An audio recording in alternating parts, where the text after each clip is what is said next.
Well, good morning. It's a great pleasure to be here in the music department, as you can see.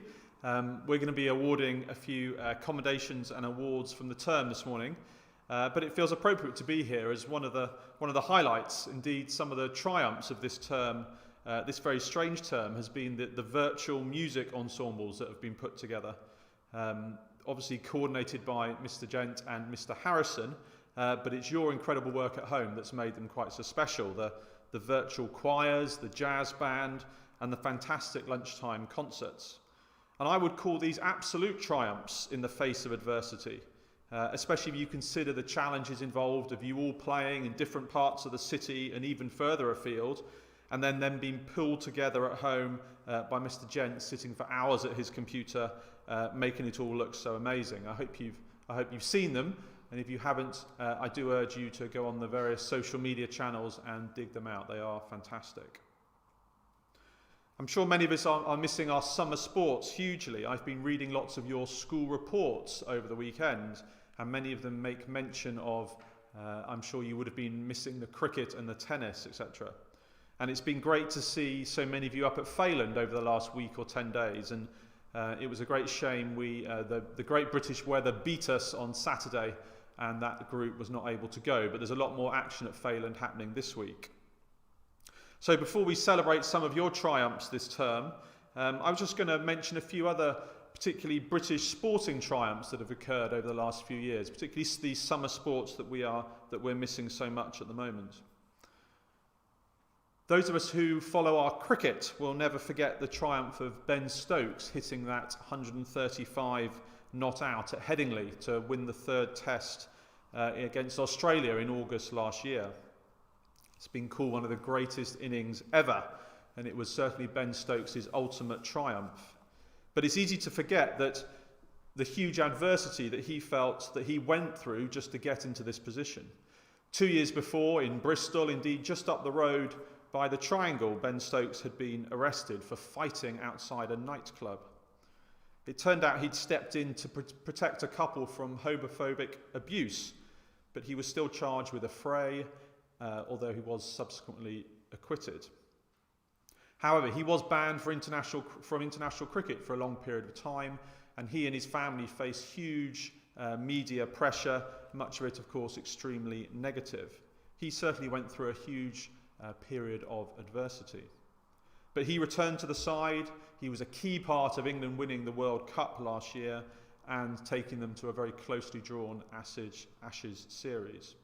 A great story of triumph from someone who faced adversity only a couple of years before.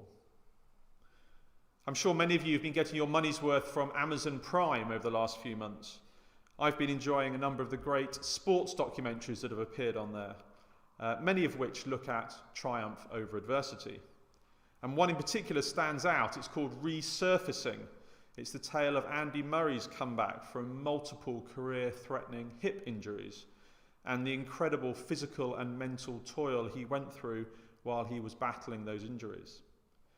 His resilience, as shown in the documentary, is really quite incredible. He kept going and going and going.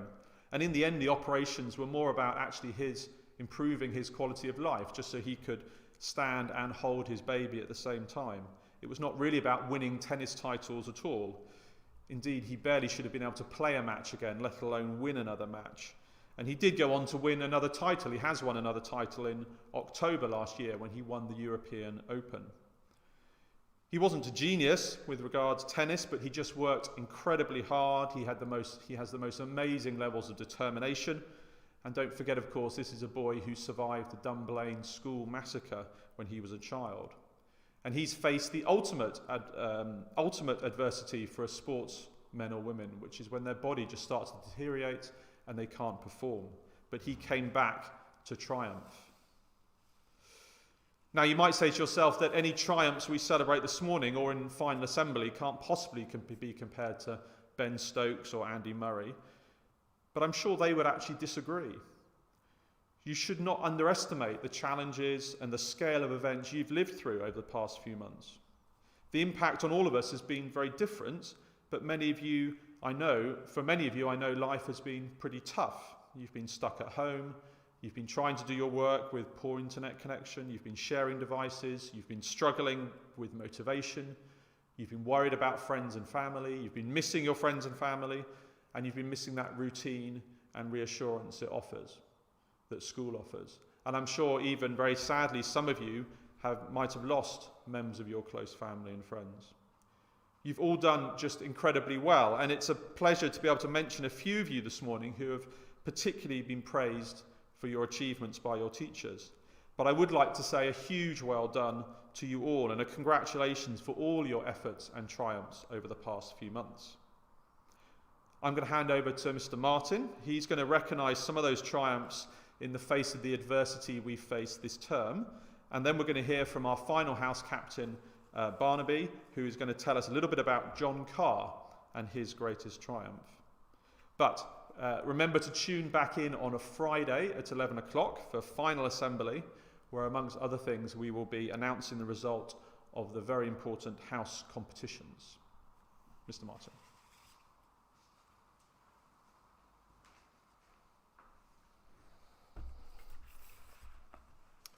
Well, good morning, everyone. As the headmaster was just saying, the theme of our assembly this morning is triumph in the face of adversity. And it is certainly the case that the whole school community over the last few months has dealt admirably with the challenges that have come our way. There are, of course, a few standout performers, and I want to recognise some of their achievements now. At the end of each term, we would normally present the heads' commendations, so I'll start with those by year group, and I'll begin with year 7, and from 7X, commendations go for academic achievement to Leo Duncan, all-round contribution to school life to Sam Hughes, sustained effort and improvement to Theo Porch. From 7Y, commendation for academic achievement goes to Christopher Hoon, all-round contribution to school life to Freddie Nicol, sustained effort and improvement to Joe Hodgetts, and commendations from 7Z for academic achievement, Jacob Hobson, all-round contribution to school life, Seb Lane, and the commendation for sustained effort and improvement to Iman Ahmed from 7Z. So those are the year 7 commendations. Moving on to year 8. From 8W, head's commendation for academic achievement goes to Bilal Ahmed, and for all-round effort to Jonah Connock. From 8X, commendation for academic achievement to Bertie Triner, and the commendation for extracurricular achievement to Eddie Hornby. 8Y, academic achievement commendation to Joe Palmenteri, and also to Jeevan Bambra, and commendations from 8Z for all-round effort to Omar Alwari, and also for all-round effort from 8Z to Yu Heng Chu. So very well done all round there. Moving on to year 9, the summer term heads commendations in 9R for academic achievement go to Tristan Bramley and Harry Penhale. The individual achievement commendation from 9R goes to Ben Eady. The 9S commendations are as follows: for academic achievement, Oscar Byrne, and for individual achievement, Marley Witt. And from 9T, the academic commendations go to George Hollingbury and James Askey, and the individual achievement commendation goes to Callum McGinn. So very well done all round there to those boys from year 9. Moving on to the year 10 standout performers. From 10R, Cornelius Maidler for an excellent attitude and work ethic, to Jack Gorry, continued excellence across the board, to Max Hannibus for an excellent set of reports. From 10S, Benedict van der Land, all-round commitment and achievement, Samuel Laughter Lang the Dure, positive attitude and commitment to school life. From 10T, Taylor Daniels, great response to online learning and for being a good member of the form. Same commendation goes to Jensen Rogers and also to Will Clark in 10T. And in 10U, Charlie Rolt for an excellent report and for achievement in tennis, appropriately enough. This would be the first day of Wimbledon in any normal year. Ibrahim Adamali for an outstanding set of end-of-year reports, and to Josh Jerome a commendation for determined effort throughout the year. So very well done to all of those Year 10 boys.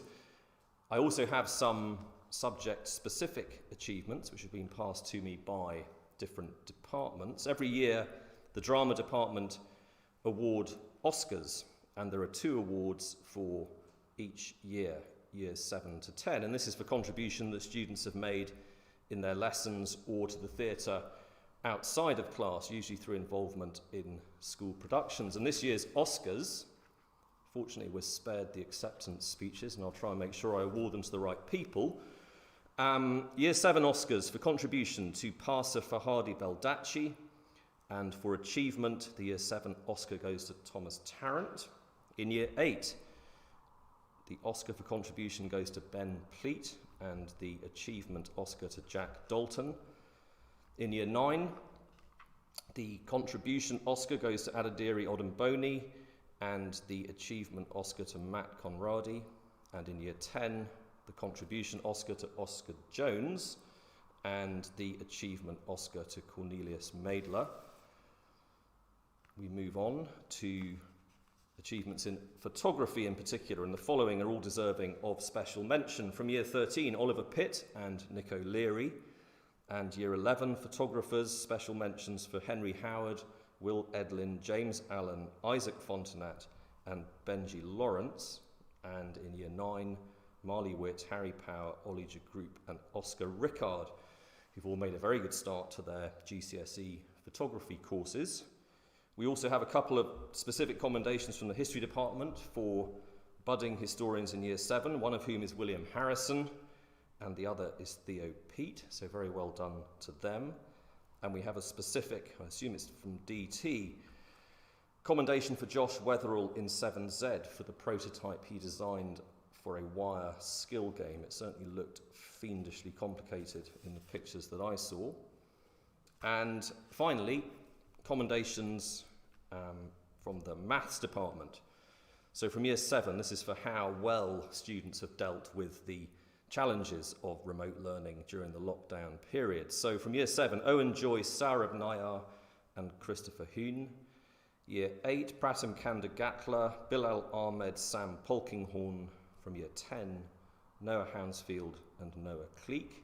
And from Year 12, Katie Booth. So very well done to all of those students in all of those different areas.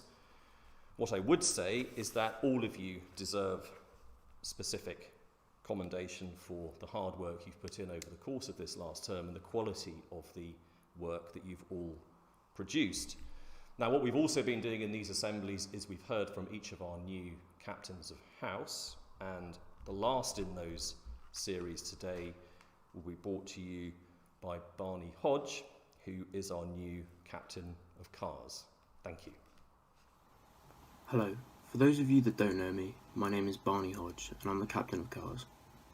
Those of you who have been watching these assemblies may have guessed I'm here to talk to you a little bit about John Carr. Some of you who have a grasp over the school's history will already know that John Carr was the founder of QEH after he left most of his estate to be liquidised after his death, and the proceeds of this were put towards founding a school which John Carr had stated would be a hospital or place for bringing up poor children and orphans of Bristol. John Carr was the son of a local merchant and a member of Parliament, who was also a local benefactor. Carr subsequently followed in his father's footsteps, building his own extensive soap-making business, working not only in Bristol but near London. This is how he came to form his idea of QEH, as the vision of the school was actually based off of another school, Christ's Hospital near London, which was near one of the soap factories.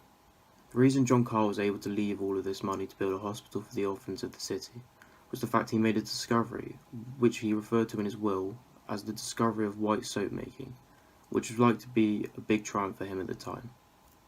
I would also like to believe that John Carr would consider QEH his biggest success, had he been able to see what great school it has become.